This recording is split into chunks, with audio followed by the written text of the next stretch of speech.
1절에서 마지막 16절, 시편 91편 1절에서 마지막 16절 우리 교독으로 읽겠습니다. 지존자의 은밀한 곳에 거주하며 전능자의 그늘 아래에 사는 자여, 나는 여호와를 향하여 말하기를 그는 나의 피난처요 나의 요새여 내가 의뢰하는 하나님이라 하리니, 이는 그가 너를 새 사냥꾼의 올무에서와 심한 전염병에서 건지실 것이미로다. 그가 너를 그의 깃으로 덮으시리니 내가 그의 날개 아래에 피하리로다. 그의 진실함은 방패와 손방패가 대신하니. 5절 있습니다. 너는 밤에 찾아오는 공포와 낮에 날아드는 화살과 어두울 때 퍼지는 전염병과 밝을 때 닥쳐오는 재앙을 두려워하지 아니하리로다. 1000명이 내 오른쪽에서 10,000명이 내 왼쪽에서 10,000명이 내 오른쪽에서 엎드러지나 이 재앙이 내게 가까이 하지 못하리로다. 오직 너는 똑똑히 보리니 악인들의 보응을 내가 보리로다. 내가 말하기를 여호와는 나의 피난처시라 하고 지존자를 너의 거처로 삼았으므로 화가 내게 미치지 못하며 재앙이 가까이 오지 못하리니, 그가 너를 위하여 그의 천사들을 명령하사 내 모든 길에서 너를 지키게 하심이라. 그들이 그들의 손으로 너를 붙들어 발이 돌에 부딪히지 아니하게 하리로다. 내가 사자와 독사를 밟으며 젊은 사자와 뱀을 발로 누르리로다. 하나님이 이르시되 그가 나를 사랑한즉 내가 그를 건지리라. 그가 내 이름을 안즉 내가 그를 높이리라. 우리 15절 16절은 같이 읽겠습니다. 시작. 그가 내게 간구하리니 내가 그에게 응답하리라. 그들이 환난 당할 때에 내가 그와 함께하여 그를 건지고 영화롭게 하리라. 내가 그를 장수하게 함으로 그를 만족하게 하며 나의 구원을 그에게 보이리라 하시도다. 아멘. 오늘 시편 91편은요, 하나님의 전능자의 그늘이라고 하는 아주 유명한 기도 제목이라고 할까요? 아주 유명한 은혜가 되는 시편의 말씀이다라고 할 수가 있습니다. 저는 오늘 이 자리에 계신 모든 성도님들이 전능하신 하나님의 그늘 아래 거하시는 복을 누리시기를 주님의 이름으로 축원합니다. 그래서 어떠한 상황 속에서도 전능하신 하나님의 그늘이 어떤 방식으로 오시든지 그 그늘 안에서 평안함을 누리시면 좋겠습니다. 오늘 본문을 보시면요, 전능자의 그늘 아래 거하는 자의 특징이 있거든요. 그게 뭐냐면 2절입니다. 2절을 한번 보세요. 나는 여호와를 향하여 말하기를 그는 뭐라고 얘기하죠? 누구의 피난처요? 나의 피난처요. 누구의 요새요? 나의 요새요. 내가 의지하는 하나님이다. 그렇게 말씀을 하고 있습니다. 여기서 주목할 것은 주님은 나의 피난처시라는 거예요. 여러분, 많은 사람들은 이성적으로 지식적으로 알아요. 하나님은 피난처세요. 하나님은 요새세요. 근데 그 하나님이 누구의 피난처시고 누구의 요새가 되셔야 됩니까? 나의 하나님, 나의 피난처, 나의 요새가 되어 주신다는 약속을 붙드는 것이죠. 그런 사람들에게 하나님께서 주시는 약속이 몇 가지가 있는데, 두 가지로 전능자의 그늘 되어 주시는 평안함을 누리게 하겠다. 그 첫 번째가 뭐냐 하면요, 여러분 4절에 나와 있는데 그의 마지막 구절입니다. 4절 보시면 그의 진실함은 손과 방패가 되십니다. 이렇게 이야기를 하고 있어요. 전능자의 그늘 아래 거하는 하나님을 나의 피난처 삼고 살아가는 자들에게 하나님께서 주시는 믿음의 한 가지 방식이 무엇이냐? 갑옷과 같이, 방패와 같이 물샐 틈이 없는 성벽으로 둘러싸인 요새처럼 우리를 지켜 보호해 주신다. 뭐예요? 하나님의 권능으로 우리를 지켜주신다. 그것을 말씀하고 있습니다. 그리고 또 하나가 있는데 4절 처음 구절을 보시면 그가 너를 그의 깃으로 덮으시리니 네가 그의 날개 아래로 피하리로다. 그렇게 이야기를 하고 있습니다. 여러분, 요새는 권능의 상징으로 든든합니다만 날개, 어미새는 어떻습니까? 포근합니다. 폭풍우 속 캄캄한 밤을 지나갈 때 사방에서 짐승 소리가 들려올 때 그런 상황 속에서 어미의 날개 아래에 있는 새끼 새들의 마음 가운데 무슨 마음이 있겠어요? 포근한 마음이 있지 않겠습니까? 그러니까 하나님께서 전능자의 그늘로 우리를 지켜주실 때 성도님들 한 가지는 뭐예요? 하나님이 권능으로 우리를 지켜 보호하여 주십니다. 그리고 또 하나는 뭐죠? 하나님의 포근한 사랑, 친어머니의, 친정어머니의 사랑과 같은 그 포근함이 우리를 지켜주시는 거예요. 여러분, 십자가를 생각을 해보십시오. 우리 모두에게 하나님은 십자가를 통해서 하나님께서 우리를 보호하고 계시다는 것을 분명히 보여주시죠. 십자가는 권능이 있습니다. 사단 마귀가 아무리 우리의 죄를 들춰놓고 우리를 공격하고 우리를 두려움 가운데 빠지게 할지라도 십자가의 권능 아래 들어가면 사단 마귀의 권세는 우리 성도님들의 삶을 절대로 공격하는 법은 없을 줄로 믿습니다. 그리고 또 하나가 뭐겠어요? 십자가의 사랑요. 내가 어떠한 죄 가운데 있다 할지라도 주님 앞에 나와 내 죄를 자복하고 주님의 은혜를 구하면 하나님은 포근한 친정어머니의 사랑과 같이 나를 지켜 보호해 주신다는 것이죠. 그러한 담대한 고백이 있으시기를 주님의 이름으로 축원합니다. 그러한 자들에게 5절부터 9절까지 뭐라고 고백을 합니까? 너는, 우리 성도님들은 걱정하지 마십시오. 밤에 찾아오는 공포와 낮에 날아드는 화살과 어두울 때 퍼지는 전염병과 밝을 때 닥쳐오는 재앙을 두려워하지 아니하리로다. 왜요? 하나님이 우리를 지켜주시니까요. 한 손으로는 권능으로, 한 손으로는 포근함으로 우리를 지켜주시니까요. 1000명이 네 오른쪽에서 왼쪽에서 10,000명이 네 오른쪽에서 엎드러지나 이 재앙이 내게 가까이 하지 못한다. 악인들의 보응을 너희들이 볼 것이다. 네가 말하기를 여호와는 나의 피난처라, 지존자로 나의 거처를 삼았다. 이 고백을 누가 할 수 있는 거예요? 하나님은 누구의 피난처요? 우리 성도님들의 피난처가 되시기를 축원합니다.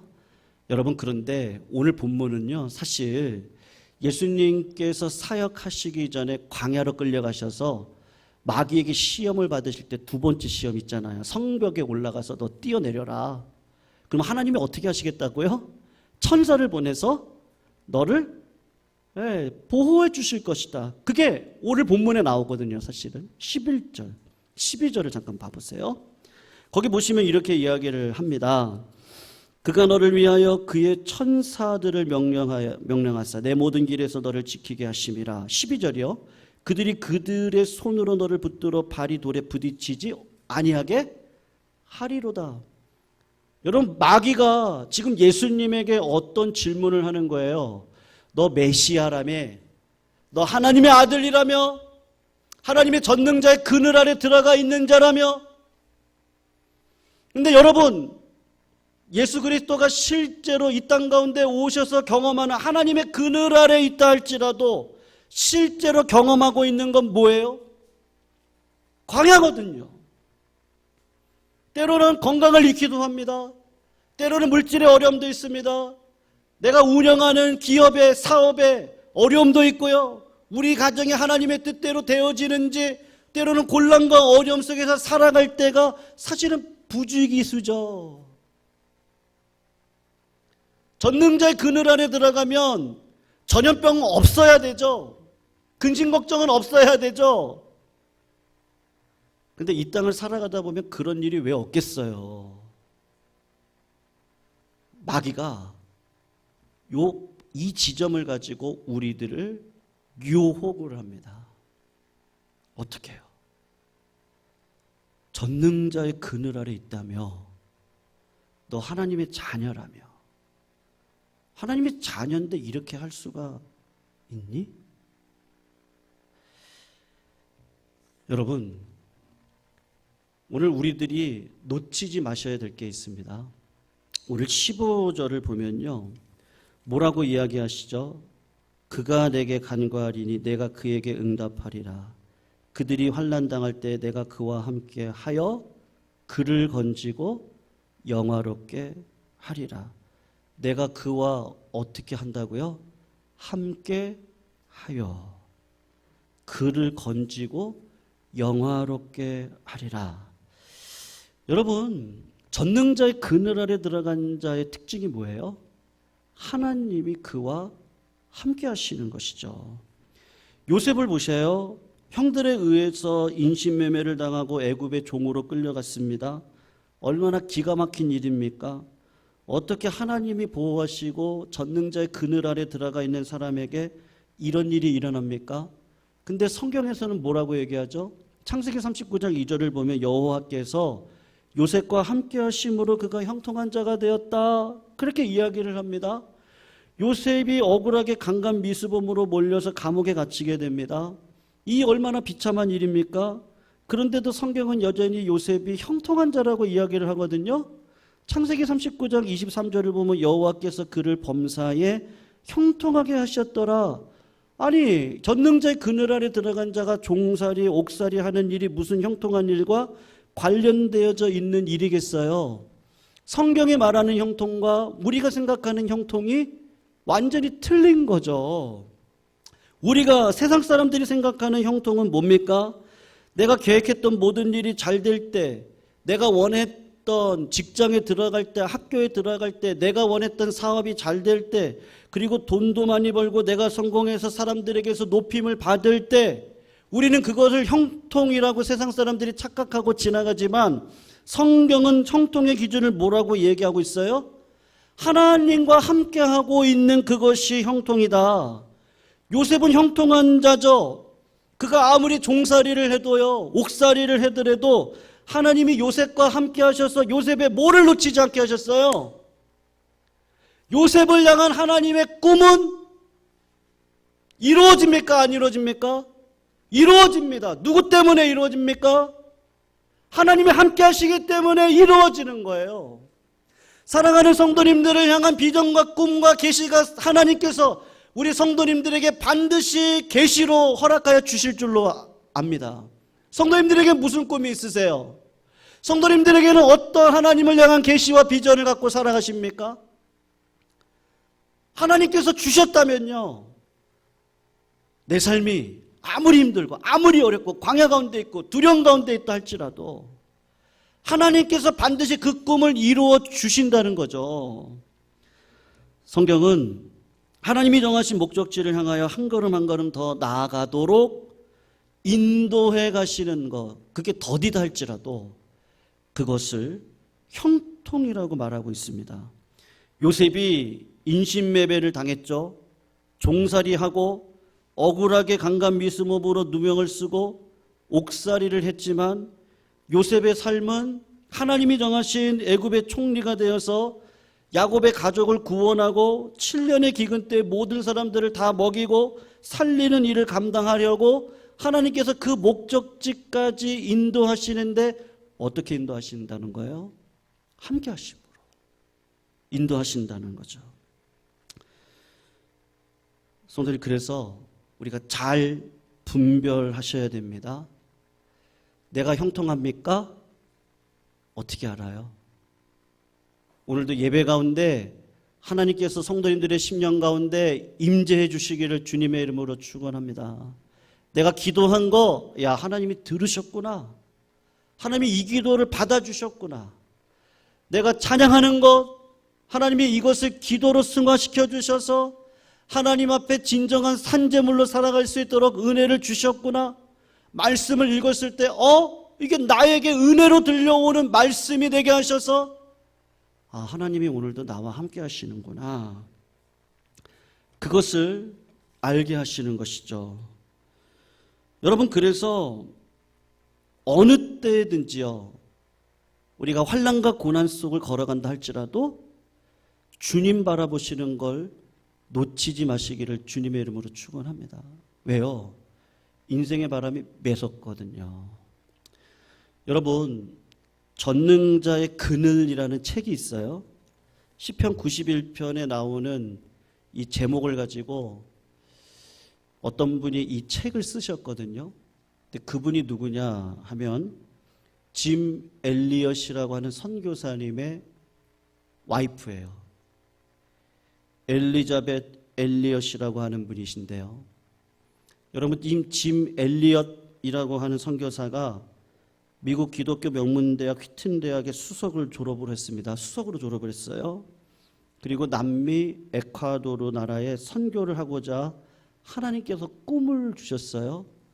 그래서 엘리엇 선교사님 외에 4명의 친구들하고 기도하고 하나님께서 주신 꿈을 공유하고, 그리고 에콰도르 와카족이라고 하는 곳에 가서 선교를 하게 됩니다.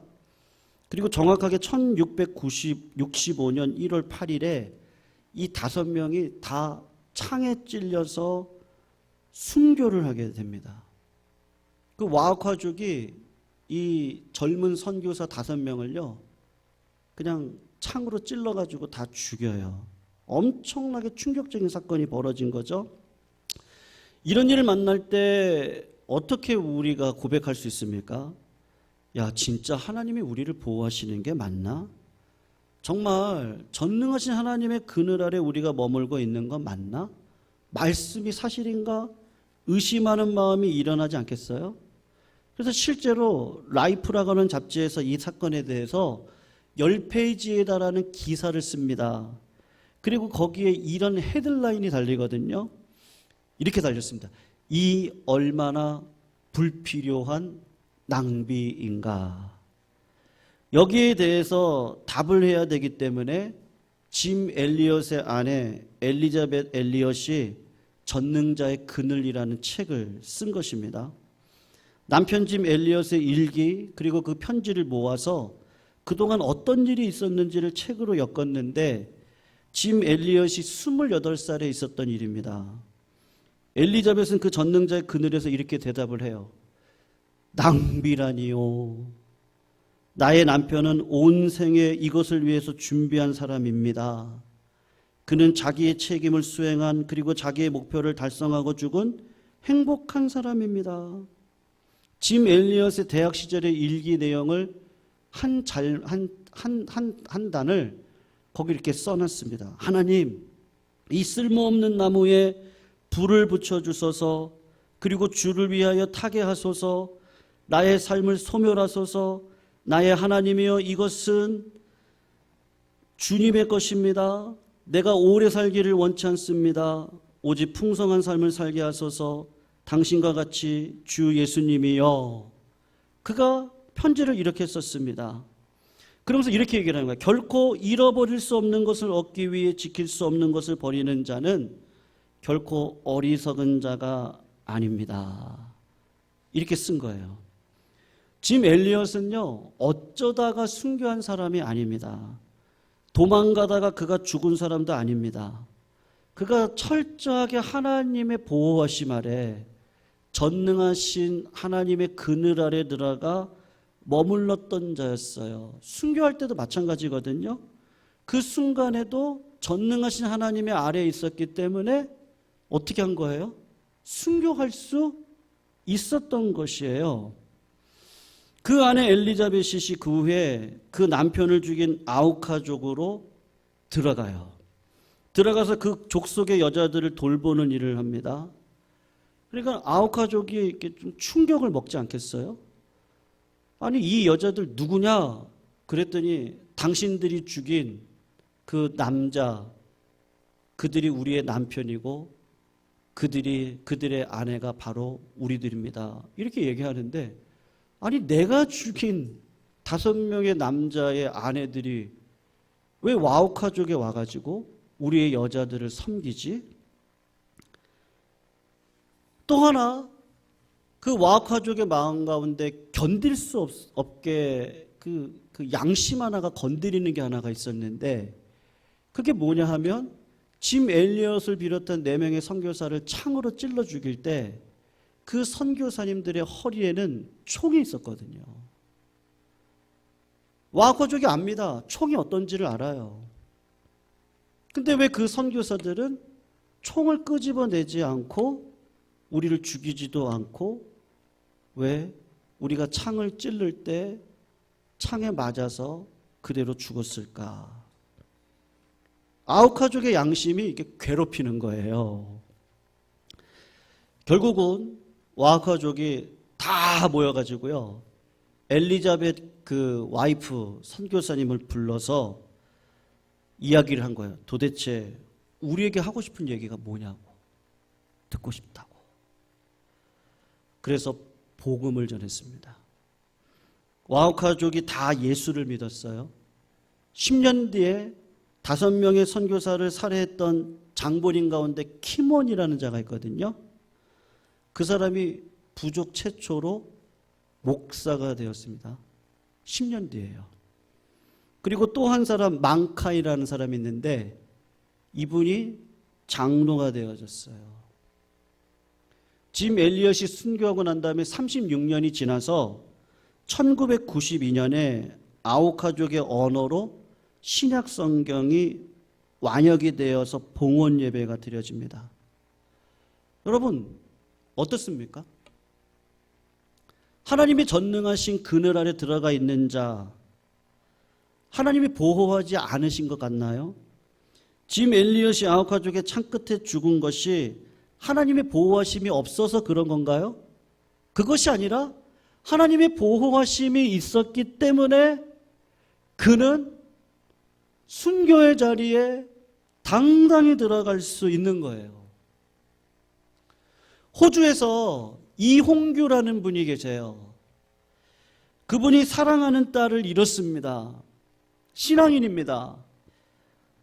전능하신 하나님의 그늘 아래 들어가 장로로서의 교회 삶을 감당하고 있는 이홍규 장로님의 사랑하는 딸이 젊은 시절에 죽었습니다. 공부도 잘했어요. 급성 간염으로 앓다가 너무 고통스러워서 기도도 못하고 그러다가 딸이 죽음을 맞이했습니다. 그래서 이 장로님이 하나님의 사랑을 믿을 수가 없었던 거예요. 하나님의 그늘 아래 들어가 있었다고 내가 다짐하고 하나님이 나에게 복을 주셨다고 그렇게 살아왔는데 어떻게 나의 딸에게 이런 일이 일어날 수 있습니까? 그런데 어느 날 교회를 갔는데요, 스티븐 네이트라는 사람이 간증을 하러 찾아왔어요. 이 스티븐 네이트가 누구냐? 짐 엘리엇과 순교했던 4사람의 선교사님 중에 한 사람이 네이트 선교사인데 그 네이트 선교사님의 아들이에요. 그 아들이 호주를 찾아와서 간증을 하는 거예요. 그래서 아버지에 대한 간증을 다 끝내고 난 다음에 이 스티븐 네이트 선교사님의 외동딸이 있었거든요. 네, 20살 때 선교여행을 갔다 왔습니다. 아버지가 친구들과 선교를 다녀온 기념으로 파티를 해줬대요. 근데 이 딸이 갑자기 머리가 아프다는 거예요. 아버지 나를 위해 기도해 달라고. 그래서 기도를 하는데 기도를 하는 중에 딸이 죽었습니다. 뇌출혈로 사망을 한 거죠.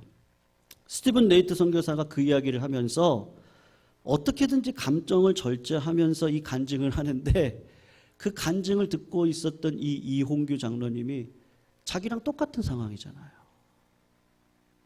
그 간증을 듣는데 걷잡을 수 없이 눈물이 흘러나오고 통곡을 해주는 거예요.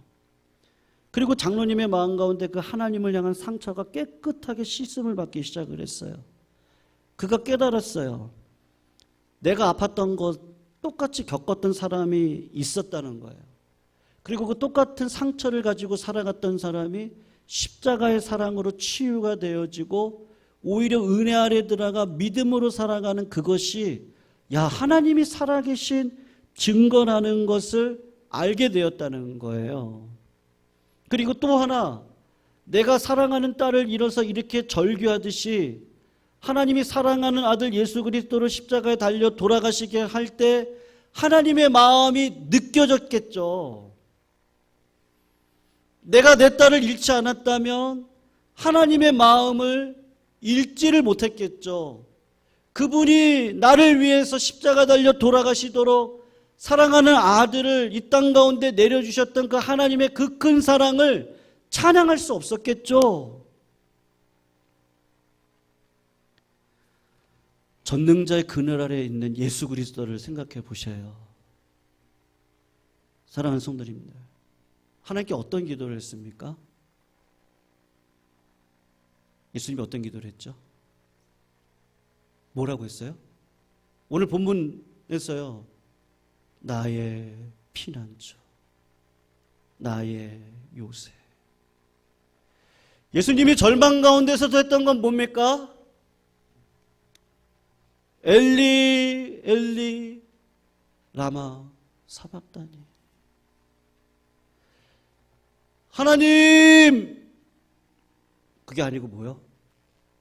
나의 하나님, 나의 하나님, 어찌하여 나를 버리시나이까.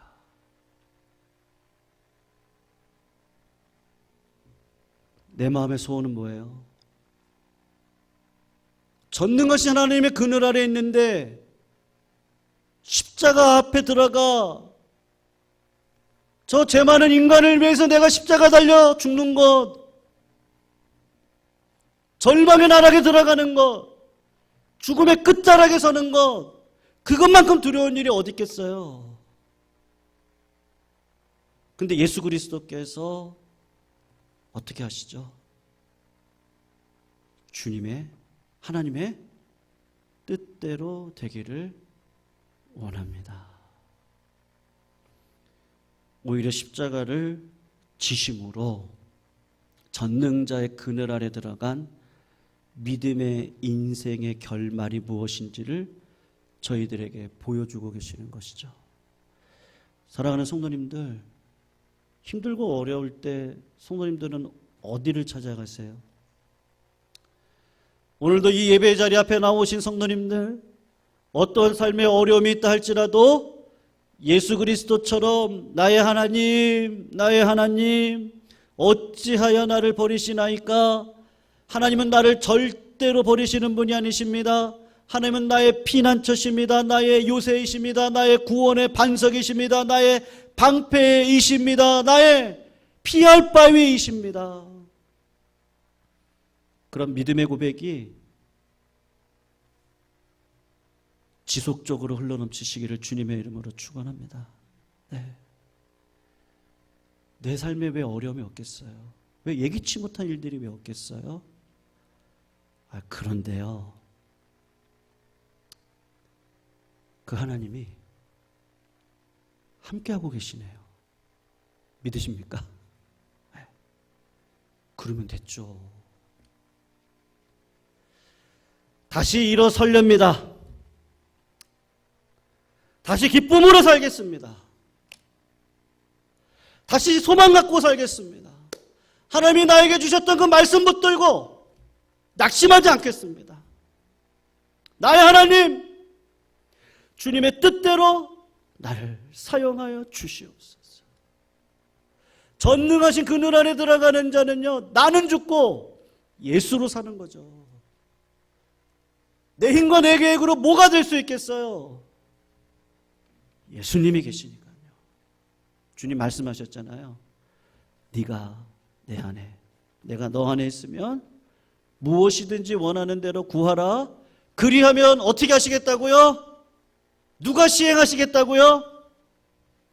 우리 주님이 시행해 주실 줄로 믿습니다. 네. 그 하나님이 계시잖아요. 전능자의 그늘 아래 들어가 있는 우리들의 어떠한 절망 속에서도 하나님의 선하심, 하나님의 인자하심, 정령 나를 따르리니 내가 여호와의 집에 거하리라. 오늘도 이 성산에 올라오신 성도님들, 나의 하나님, 나의 하나님, 나의 하나님의 음성을 듣고 기쁨으로 응답받고 주님 안에 또 세상을 향해 전진해 나가시는 믿음의 성도님들 다 되시기를 주님의 이름으로 축원합니다. 우리 같이